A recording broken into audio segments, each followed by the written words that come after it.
I would literally take ecstasy, do an hour of cardio on a treadmill. How did that feel? Amazing. Welcome to the Daru Strong Podcast. All right, so we're back, man. Adam Jablin. That's how you say your name, Yeah, right? Jablin. Jablin. Yeah. Jablin. Like jabbing. So I like that. That's I knew perfect. you'd like that. That makes sense. Yeah, well, that's why I'm here. That's why we connected.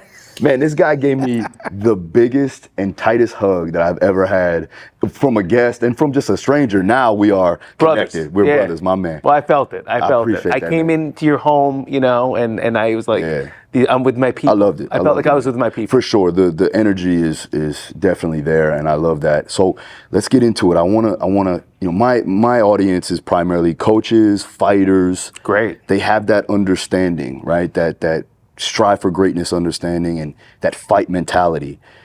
You've been through a lot of fights, right? Yeah. You've been through a lot of trials and tribulations. Yes. Let's talk a little bit about that. When did it start? Let's go from the beginning. New Jersey, right? New Jersey. Okay. I would say the biggest fight I had in the beginning there was I was the fat kid. Mm-hmm. You know what I mean? It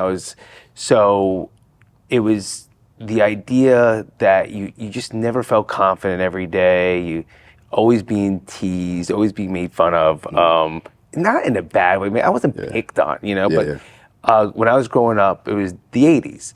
And there was a movie called The Goonies out. I don't know if you ever see it, right? And there was this kid that did like the chunk shuffle. And they would have you like, do the chunk shuffle, you know. And so that first fight was really that mental, like it just every day you're in your own head, thinking, well, first I was thinking less of myself. Mm-hmm.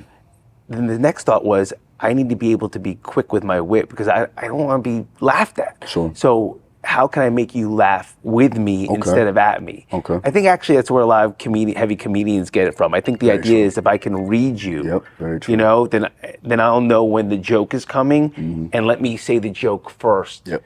And so that would be that was my first battle. That fear of being liked, that fear of how I looked in the mirror. And I tackled that right when I moved from New Jersey to Florida, right around 10, 11, 12 years old. I started when my mom would buy me Muscle and Fitness and Flex and That's you know, crazy. and what year was this? This is 1986, 87. 86, okay. You know, so it's like, I'm an old guy now. Yeah. No, you're not that old, man. I'm an old you got guy. It. You still got it. You know, so and it was, you know, it wasn't. And you see, you're one of the pioneers. Like you saw this, you've brought this industry to the masses. You're one of the guys but back then, like, you know, your information was all from these muscle magazines and stuff.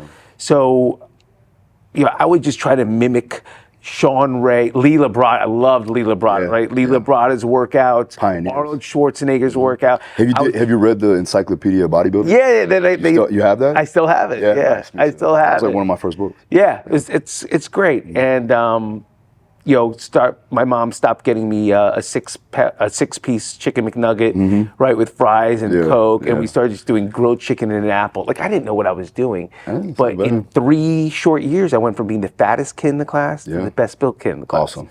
You know, from them going like, Adam, how many Oreos did you eat last night? To, yo, man, how much can you bench? Yeah. You know, That's and dope. the girls liked me. Yeah, for sure. But I was still. It's interesting, right? You could build the whole outside. Yeah.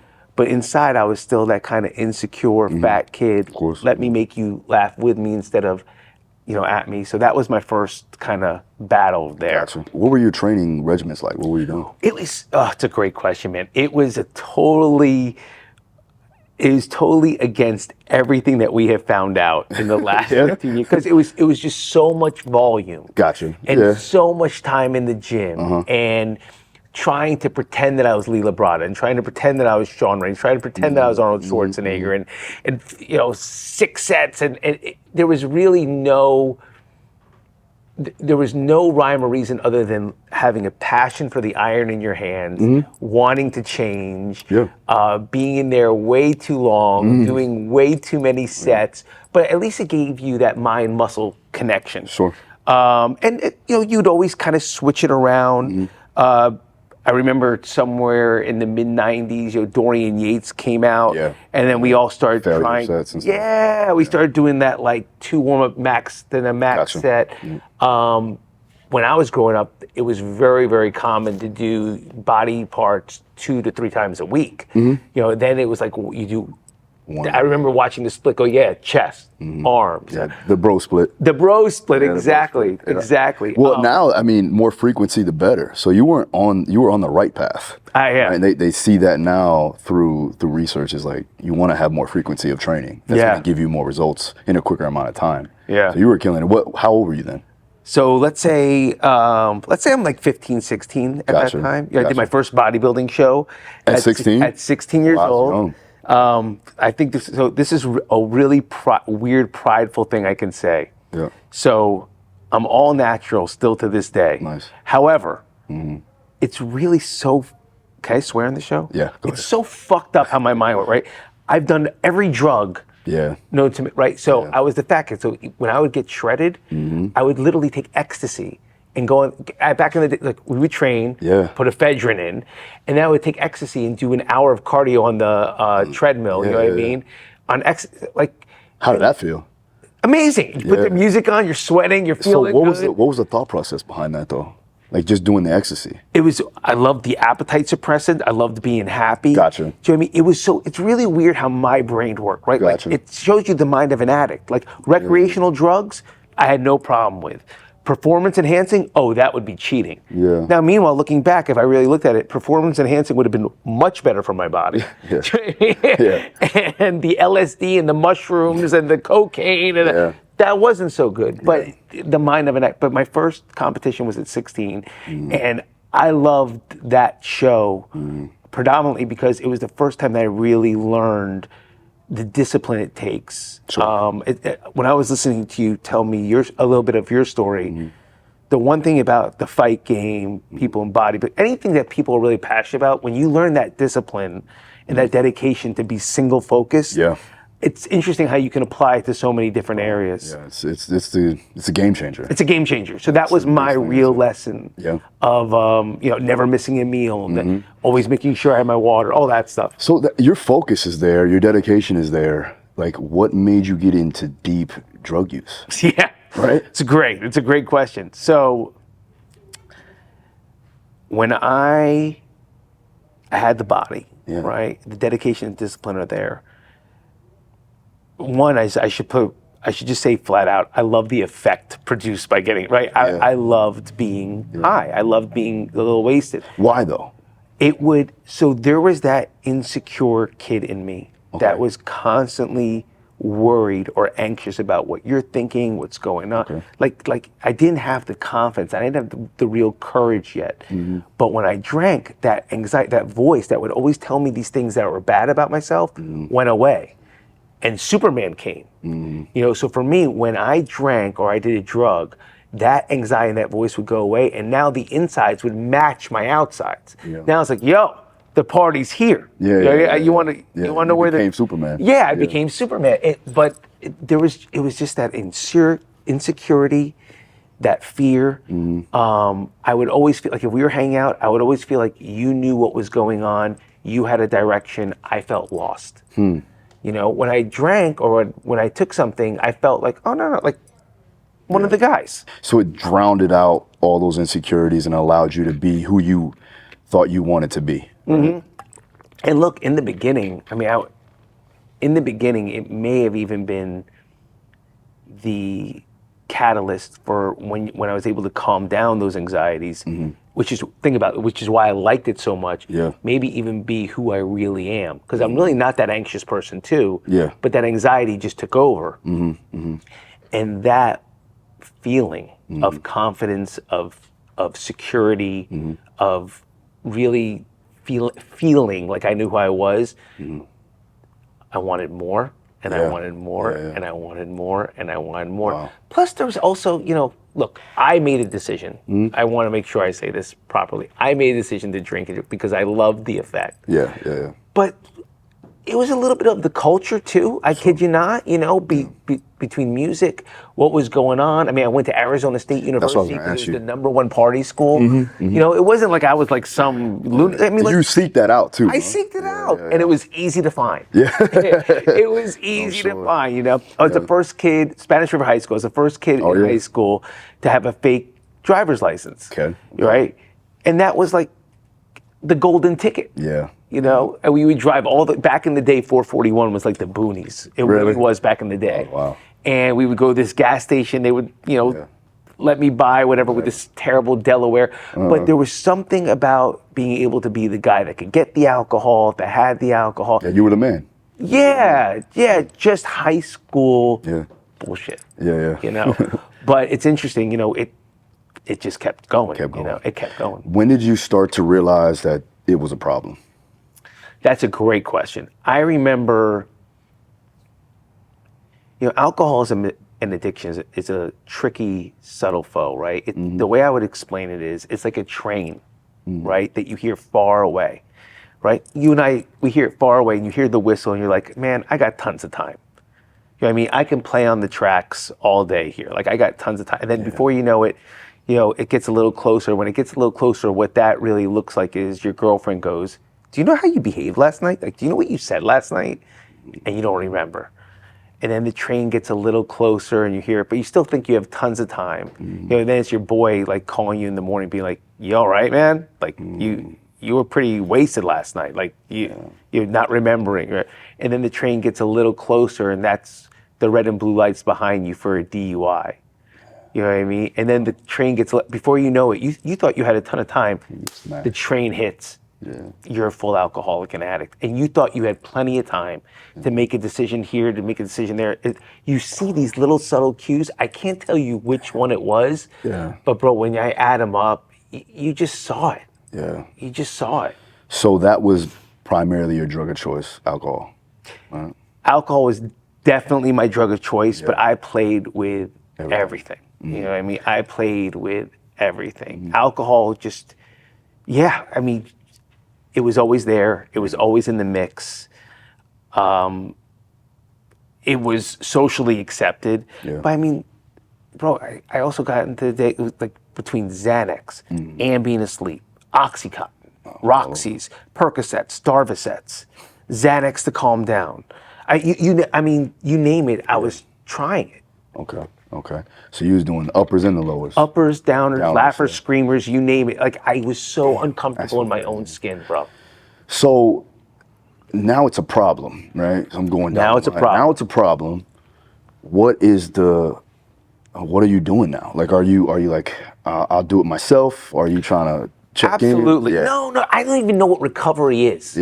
Right. So I'm going to jump forward to make clarity on the answer, right? Okay. So I was intervened at 30, right? And that's where my recovery started. Okay. Now, all the way up to this, so Arizona State University, I graduate, I go right into the family business. I was raised in a family where the business was like the third child, if not the first child. Gotcha. And it was like, this is not like, hey, what do you want to do when you grow up? What would you like? What are your dreams? What are your goals? No, it was like, this is who we are. This is what we do. Gotcha. So it's a blessing in many ways, right? Because you know that you're going to be secure, but you lose all sense of yourself. And it wasn't what we kind of see now, maybe because you and I are getting older and this entitled, like I had to be the hardest worker. Sure. I couldn't make my family name look like, I'm some schmuck, right? So I had to be the first one there, last one to leave, start as a janitor, then go in the warping department, then go do inventory, then learn the machines and the mechanics, then go to quality control, then learn the security, the secretary's job. Then I had to go to the design department, learn how to design things. Like I had to learn every department. And so while I'm building this career and I'm learning everything, the alcoholism and addiction is increasing, but so is my success. So it blankets that. And I knew my brilliant disguise, right? My Superman Clark Kent, if you don't mind me saying, is if I can look the part, if I can look fit, be charismatic, act polished, then you have no right to tell me I have a problem. You can't do anything about it. You know what I mean? That was literally my thinking. Sure. Right? So you try to combat that. I was be more successful so that I could still be more of what I'm doing. It was right a now. disguise. Under the It was a table. disguise. And it also, to show you my heart and to show you like how bad the disease can get, it also showed me what an asshole I can be, because if you had the courage to tell me something sweet, which is like, I'm worried about you, I would go for what I thought was a weakness in you. Right? I'm like, oh, you're worried about me. I'm like, when was the last time you saw a treadmill? Yeah, Do you know what I mean? Like I would just defense mechanism. because I always thought there was some understanding. We don't talk about this. Yeah. Right? I don't go and look in your closet. Sure. You don't look at mine. That's my business. Yeah, this is what I do. Yeah. You know what I mean? I'm paying the bills. Yeah. I'm taking care of a business. I got it was just there was such arrogance and defiance in it. So you said 30 years old is when 30 years old. Are you only child or you had siblings? I have a younger sister. Okay. Who, thank God, does not have this disease. Gotcha. So that's what I was gonna say, because usually that, and not just saying your sister, but in general, in your family, there is some type of history of addiction. Is that that's something that was there? Yes. And it could be a positive addiction, it could be a negative addiction. Yeah. So I have a very you would love them. Okay, you would like. I told you I wanted to get Aspen. Yeah. I have a very driven family. Awesome. My dad can drink heavy, but doesn't have what I have. Yeah. My grandfather drank the way I drank. Gotcha. But they all have, my uncle too.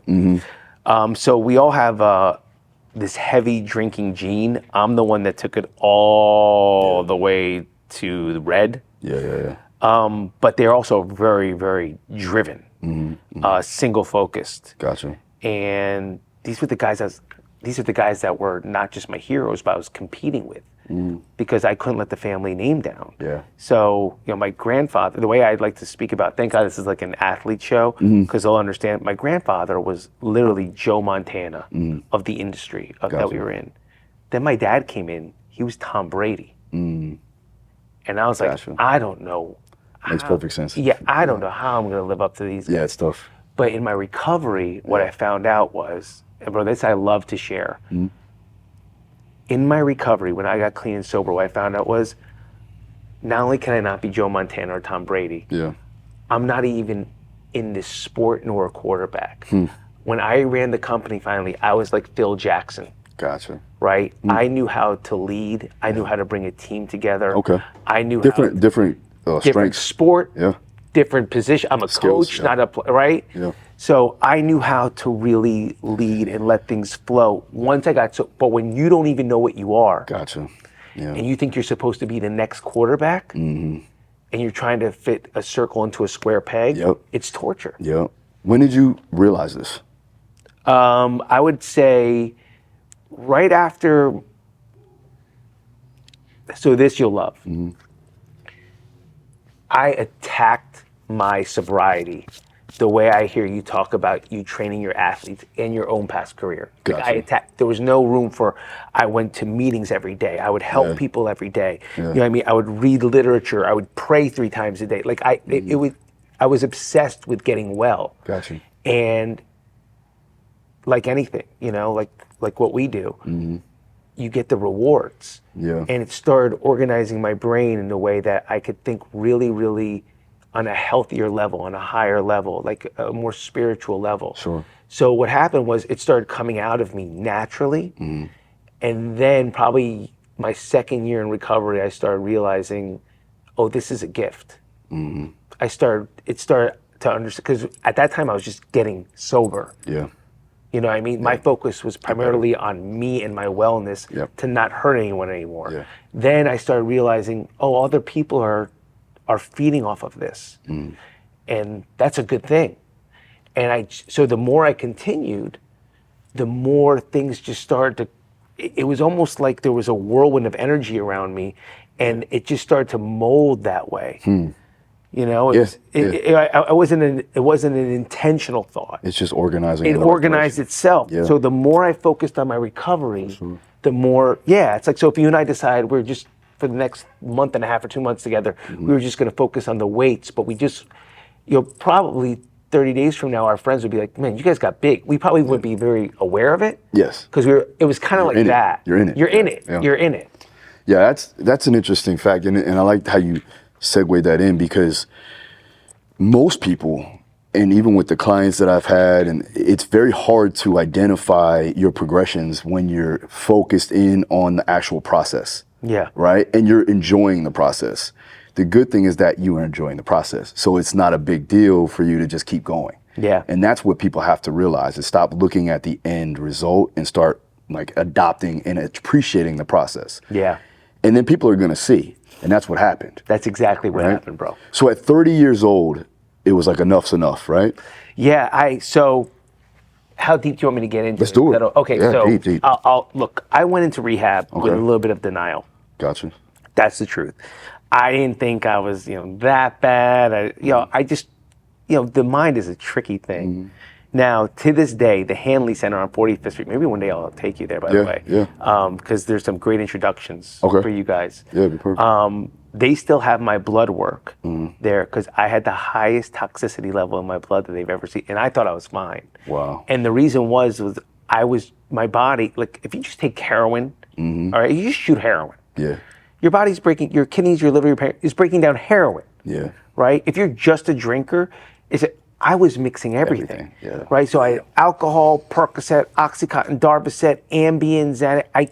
I was at a point that I couldn't even break down food. So I was living on bodybuilding supplements like shakes, do you know what I mean? Bars. I never had like a piece of fruit even, I was just trying to, so my body, my kidneys, my liver, my pancreas, was all trying to break down these substances that don't go together. And it started getting into the blood work. Yeah. You could see it in the blood work. Of course. But in this treatment center is where I had a profound spiritual experience. And it shifted my whole identity, bro. Everything shifted. And I didn't know, look, when I made that decision, I didn't know if I was going to be poor. Yeah. I didn't know if I had to wear a robe and like a yarmulke, get baptized. I didn't know if I had to do a vow of silence. I didn't know what this meant, Yeah. But I knew that guy was sober. Yeah. I jumped in with both feet and I never looked back. Awesome. Like you and I were talking earlier, like the power of a decision. Yeah. When I was around this gym, I actually saw like each piece of equipment was thought of. Like you could feel it. You could feel it. Remember the black and silver, you're like, I'm a Raiders fan. Yeah. The power of a decision it can't be overstated. Yeah, no, you're right. You hit it right on the head because you were like, everything is a decision. Yeah. Right? And like making those constant decisions and being able to do that with a clear mind is so important. So great. Right? And so when you decided and got that clarity, how much better did you feel? Dude, amazing, but scared. What does this look like? What does this look like? But there's a beautiful spiritual component to everything in life, is my belief. And if you're gonna get sober, I'm begging you to believe that because, they used to call alcohol spirits. Like when I grew up in Jersey, they used to call fine wine and spirits. You need a spiritual solution for a spiritual problem. Camaraderie, fellowship, this is wonderful. And helping another person, the best thing you could do. But if you don't have something here, if you don't have something higher to believe in, you could feel like it's all for naught. Yeah. So I started really paying attention to my spiritual life. And for guys like us that have the physical, that have the mental, that I started realizing that was really the missing component. Sure.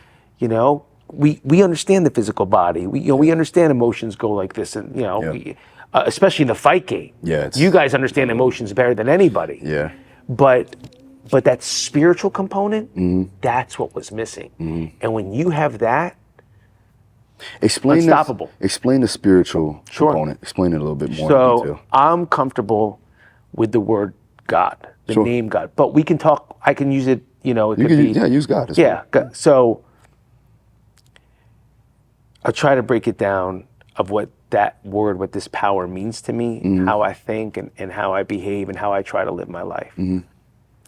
So in a very practical standpoint, we're every day, somewhere, let's say for most of us between 9 and 11 p.m., we go somewhere for about 6 to 8 hours and then we come back, right? Every day we're going to sleep and coming back. And we're only here for anywhere between 80 to 100 years, which is a very small span.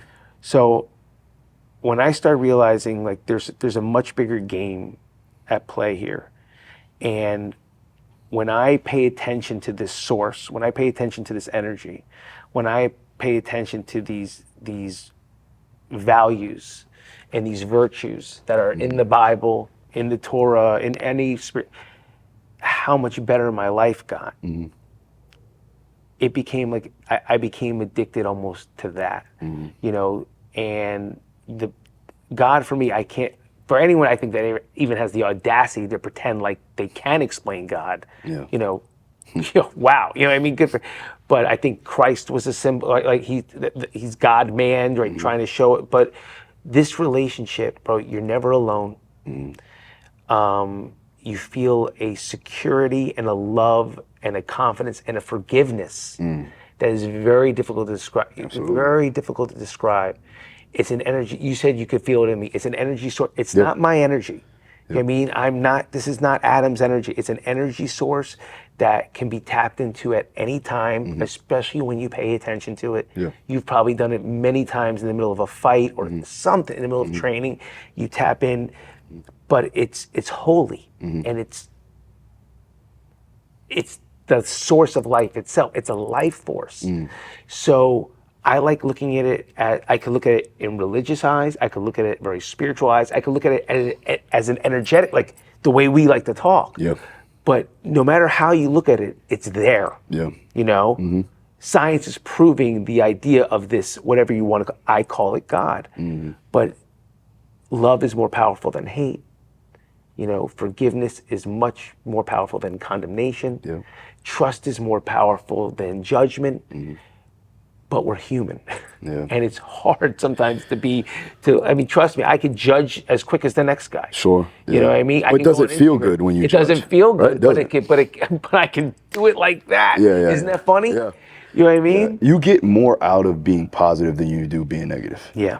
From like you said, a holistic standpoint, a spiritual standpoint, your growth in general, like your vibration, your energy, you can feel it. And if somebody's positive and they have the ability to like have that energy be produced and then redirected into other people, that just changes everything. It changes the circumstances, it changes the situation. Like you could have a bad day and then change your mind or change the way you perceive that day. Yeah. And then it helps other people. Yeah. Right? I could walk into this gym right now, have bad energy, and I've done it before, and I caught myself and I had to redirect my energy in a positive manner so that I can help affect in a good way the culture and the environment that's around me.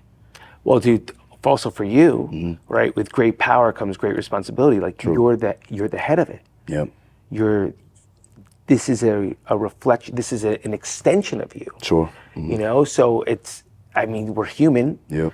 But it's almost like part of your job because you and I are leaders. So if we come in with that energy, even though it's our own personal nonsense that's going on, we both have families, kids, but they're going to follow that.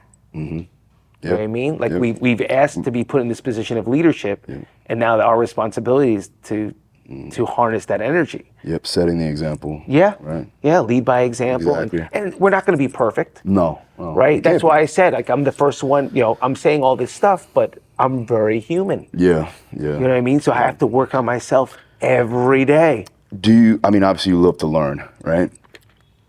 For me, I think my biggest downfall, because I have to be self-aware, right? Yeah. I think my biggest downfall is disliking the fact that I don't know something. Okay. Right? I get that. Right? So now, for me, I think that I get a troubled mind and I feel that I'm not doing enough. So then I run myself crazy trying to figure it out. And that's one of the downfalls I have. And I'll say it right now, full transparency. What are some of the downfalls, or let's say the things that you want to improve upon now? That was a perfect example of one.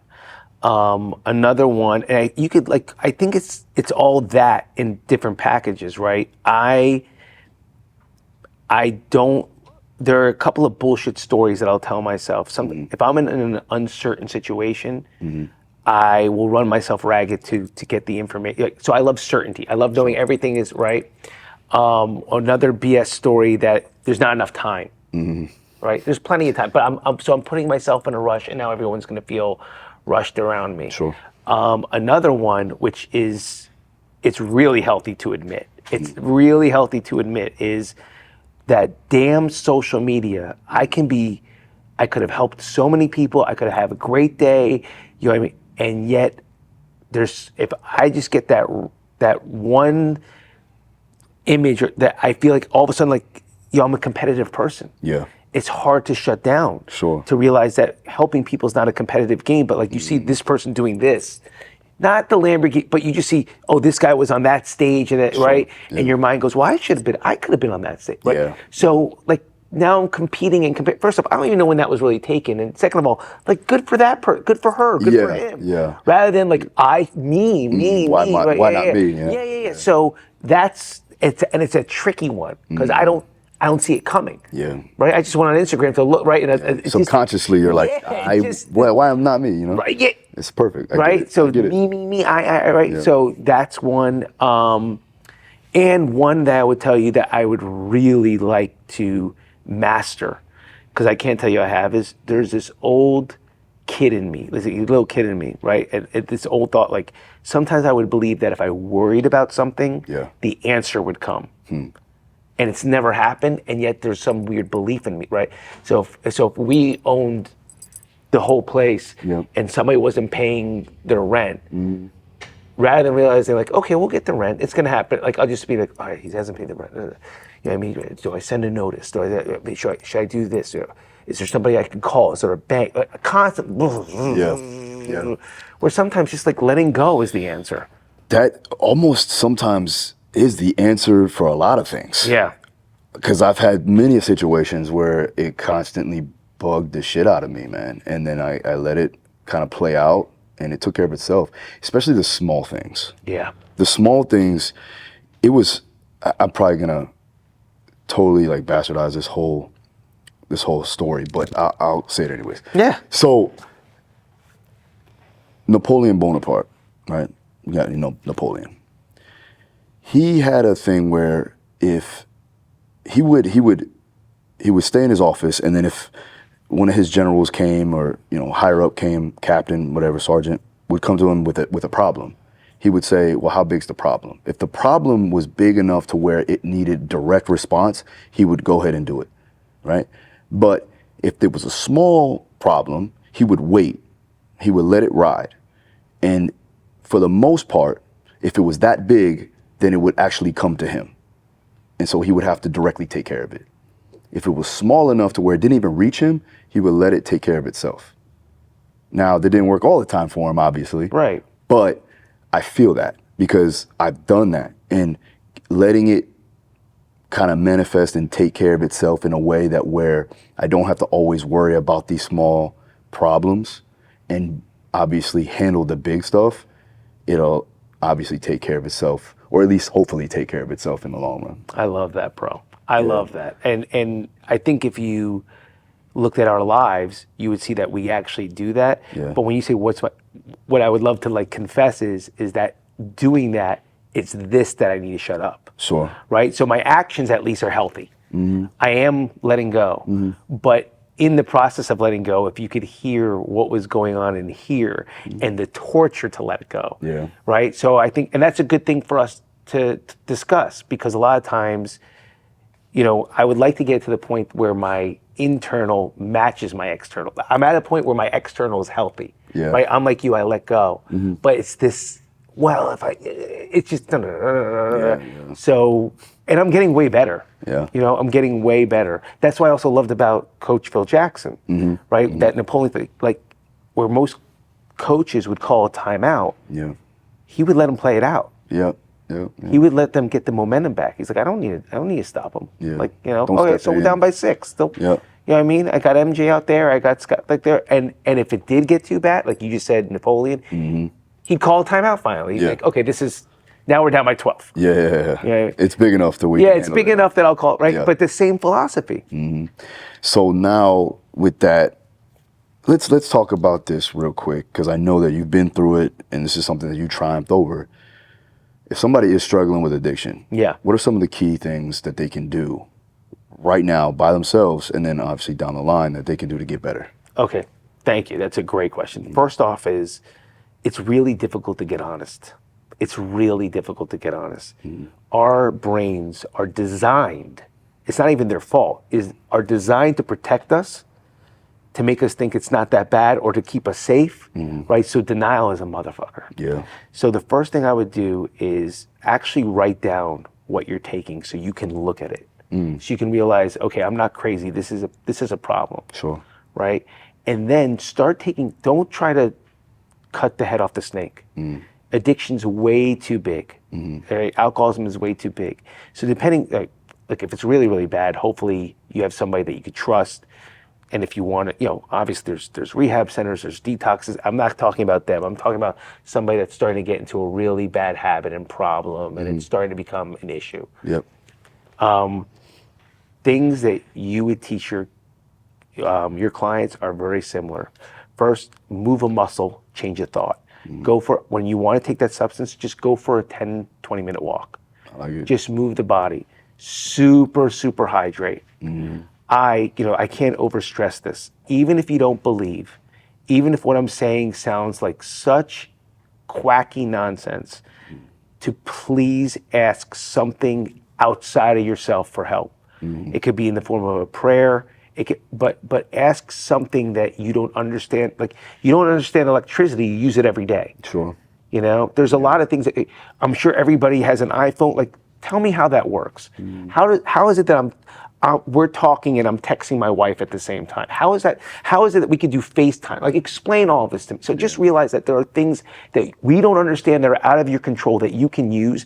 I'm just asking you to ask it for some power and some help. Sure. Because a lot of times you'll get this instant relief. And now you're starting to be like, whoa, am I a believer? What is this, right? So move a muscle, change your thought, ask outside for help. Do one random act of kindness, dude.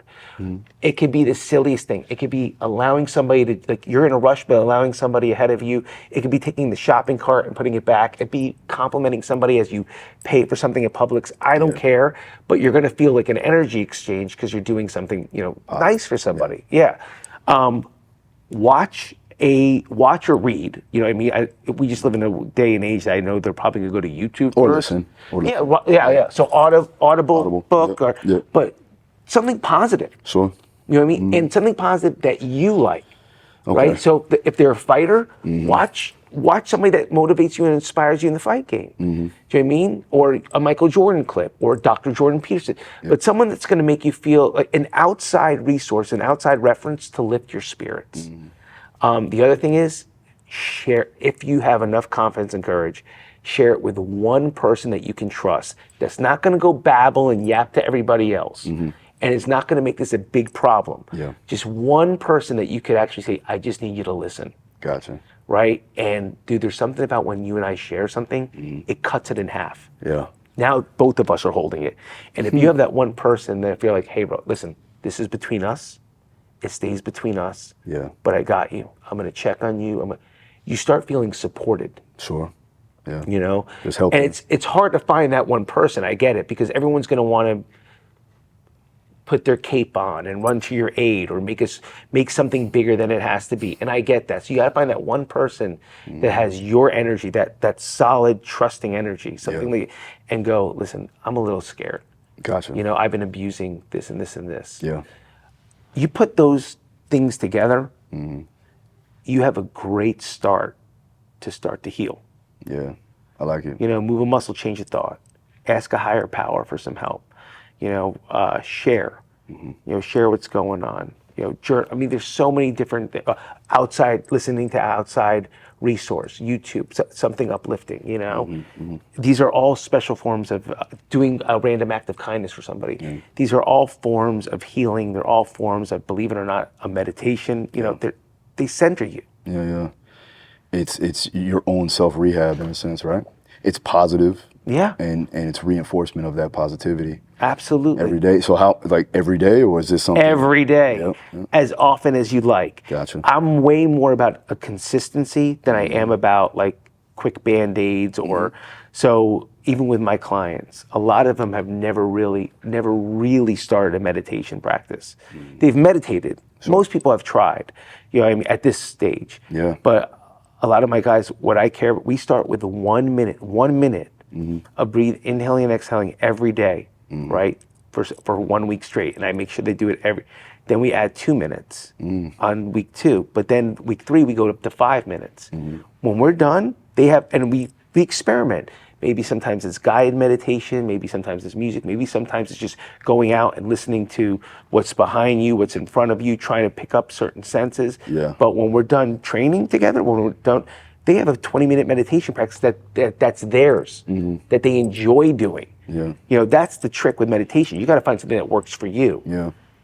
What are some of the methods, I know you said breathing, but what are some of the other methods that you utilize to help with your clients? This podcast is brought to you by Vivo Barefoot. Now check out vivobarefoot.com. That's the minimalistic shoe that I've been rocking on all my videos. If you've been watching my Instagram and YouTube, those are the shoes that I've been wearing to help my foot gain full foot functionality, strengthen up the intrinsic muscles of the feet to allow myself to perform better, and then also reduce the risk of injury. Now I personally like the Geo Racer Knit and the Primus Light 3. Check them out. Go to vivobarefoot.com and get the discount code DARU15 to get 15% off your final purchase. All right, now let's get on to the podcast.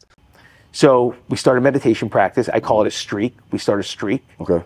One of the things we do, also, obviously, we take a look at their nutrition, their wellness, their health, just how they're taking over we're not going to do this with them because I'm really trying to help them with the substance abuse and what they're trying to release from. But we will look at how they're maintaining their physical body and what they're putting in. Gotcha. We'll also do a reading together. Okay.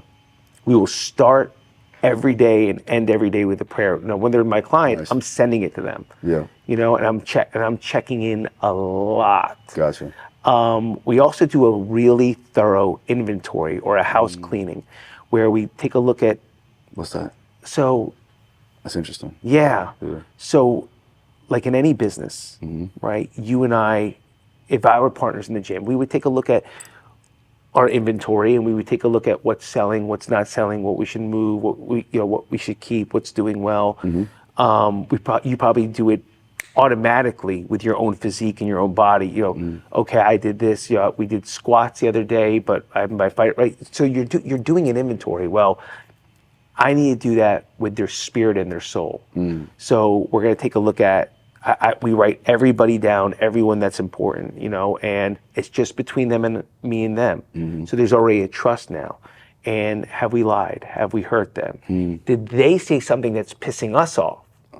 Right? And we're harboring it. Okay. Right? Okay. My wife said, you take out the fucking garbage. I don't want but you have to be honest about what's going on in here. Yeah. Because that little thing, you're going to want to heal with a drink because you don't want to feel this upset and resentful, right? Okay. So we do a real house cleaning and we get rid of the stuff that's making you nuts. Yeah. And we keep the stuff that's doing well. Okay. Right? So we maintain that. We constantly maintain that. Plus, I need my clients to have what I would call like a fantastic future, right? I don't use those words. You know, I mean, it could be any, but I need to make sure like I'm not a plug-in, get sober, rehab one-on-one guy. I need to make sure that they're going to be the hero of their own journey and have a compelling future that they need to go to.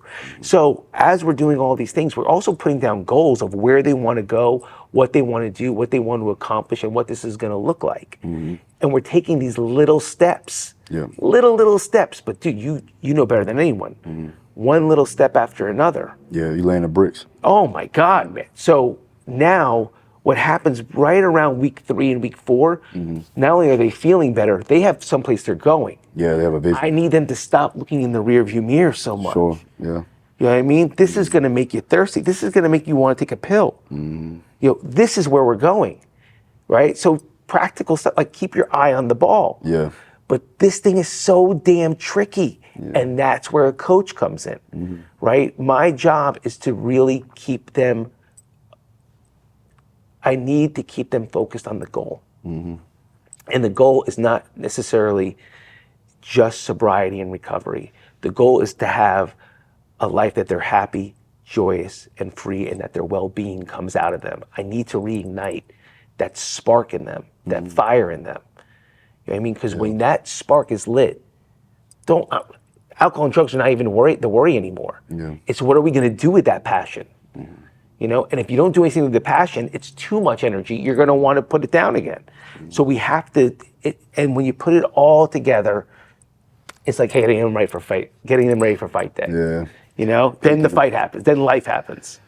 So how long does this, I know it's subjective, but how long does the process usually take? It's subjective, as you said, but my favorite amount of time to work with a client is 90 days. That's my favorite amount of time. You know, That's about right for us too. Yeah, that gives me the adequate, right. It's a perfect amount of time. Can you see amazing miracles happen in the first 30 days? Of course. But it's not grounded yet, right? It's not anchored yet. Sure. So I've had clients, you know, they're like, dude, you know what? Don't worry. You know, I mean, I'm fine. And I'm like, dude, I know you feel great. I'm really proud of you, but this is not. It's not over. It ain't over. Like it's not in you yet. Like you're just getting the benefits from all the work. No, I got this, and they cut right. So I need. So days 30 to 60, we're really anchoring and we're making it theirs. Sure. But days 60 to 90, not only are we getting the full package, but now you feel great, you look great, life is good. But now I got to make sure you're going somewhere. Yeah. You know. No, absolutely. So I need. The 90 days is really I've done a year. I've done a year with people. Yeah. Do people come back? Like they do. Like, yo, I just need. It's not even like they need actual help. It's like I just like to have you. They love to have. Yeah. They love having a partner. They love having a coach. They love having accountability. Did you ever have? I don't mean to cut you off. No. Did you ever have somebody make that total transition and now become a coach? I have. Okay. I have, and that I'm really awesome, proud right? of. Yeah. That I get most proud of. As a matter of fact, shame on me. This is good to admit on camera, okay? Because you've done it and I haven't. Yeah. What I should have done is taken them under me and made them a part of the process. Yeah. But I was so focused on what I was building. Sure. I didn't have the grander vision of, I can have coaches under me. Yeah. But one thing I always do is, no matter what, because some people see it as a business. I hate that. Yeah. Do you know what I mean? Like, listen, I don't need your money. I'm going to eat. Yeah, you know what I mean? My family's going to eat. I'm well. For like, sure. Right? Yeah. But I always make them take 14 days off because I need them to realize that this is within them and not me. Gotcha. Right? So a lot of people, when Not relying on you. Not relying on me. Yeah. A lot of people, when they want to stay with me, I've realized that there's a lack of confidence that they're having them doing it themselves. Yeah. That's why I You're the need safety them to blanket. take a break. Yeah, you can't be the safety blanket. No. The whole point is for you not to be dependent on anybody else. Yeah. You know what I mean? To have that internal fortitude. Yeah. So if I made you Adam dependent, I was not a good coach. Yeah. You know, I need you to want to work with me. For like sure. not need to work with me. Big difference. Yeah. Damn. All right, so we've been going for a while. We could keep going as much as possible, but we do need to get this workout in. Let's work out. I'm with you, dog. So, but before we go with the podcast, make sure you check out the YouTube video because we're gonna go ahead and throw Adam on through a MMA combat sport strength and conditioning workout today. Just say it. He's gonna kick my ass. I don't want to say. You might do real well. Kick my ass. You might do real well. Let them know where they can find you. And, Yes. And if they need help. Yeah, exactly. absolutely. First, hey, thank you for having me. Absolutely. Appreciate it. I Thank love you. knowing that we're brothers and that I'm right down the road. Absolutely. So I'm here for We'll you. keep going, I'm at your service, and you can find me at Adam Jablin and any links, social, Instagram, Facebook. It's just at Adam Jablin. Gotcha. My website's at Adam Jablin. Nice. And anything they need, I'm here. Perfect, man. Check this man out, man. He's awesome. All right. Thank See you guys. next time. Thank you, brother. Amen.